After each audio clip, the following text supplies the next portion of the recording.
was just traded to Phoenix? I'm happy we got the win tonight.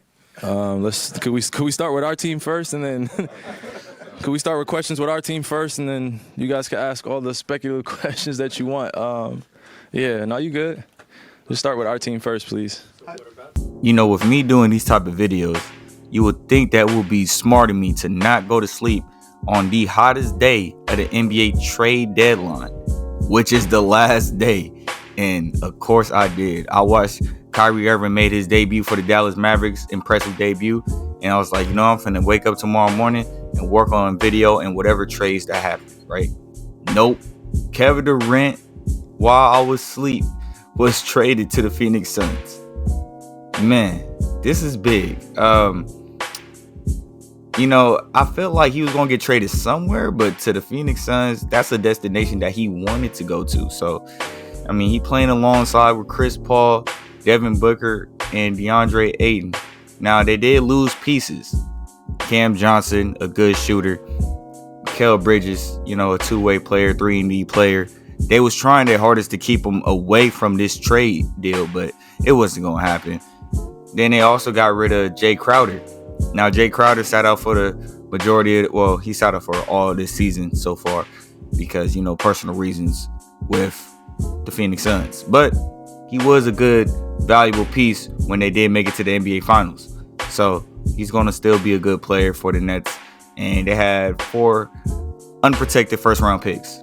Yeah, I had to get my knowledge right real quick. But, yeah. This is going to be a deadly duo.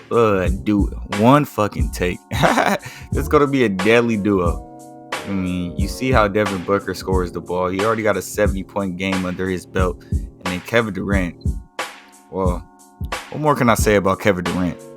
I mean, he is who he is. Like, you just look at how he could just shoot over the top of you. He could go around you. You know, Kevin Durant's playing the best basketball of his career, regardless of how many injuries he had and, you know, what your favorite version of KD is.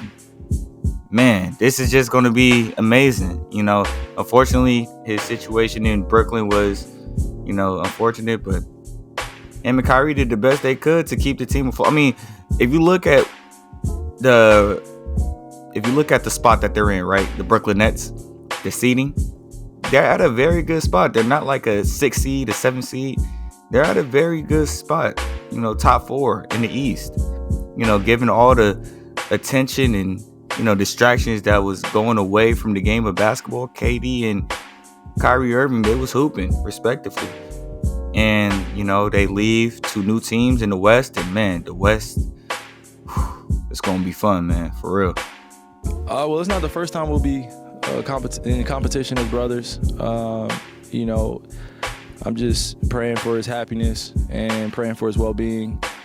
We had a lot of conversations throughout the year of, you know, what our futures were going to look like. There was still a level of uncertainty, but we just cared about seeing each other be places that we can thrive, and whether that be together or whether that be apart. There's never been one moment where I felt like he's been angry at me for decisions I've made, or I've been angry at him. We've just tried to understand each other a lot better and grow as human beings, grow as brothers. You know, his business changes so quickly. He's getting a little bit older. I'm getting a little bit older. I just love the competition now that we can be in the same conference, and I welcome all that. You know, get to see him a little bit more, probably playing against Phoenix a lot more, and that's what I'm looking forward to. Everything else in between, I just am glad that he got out of there.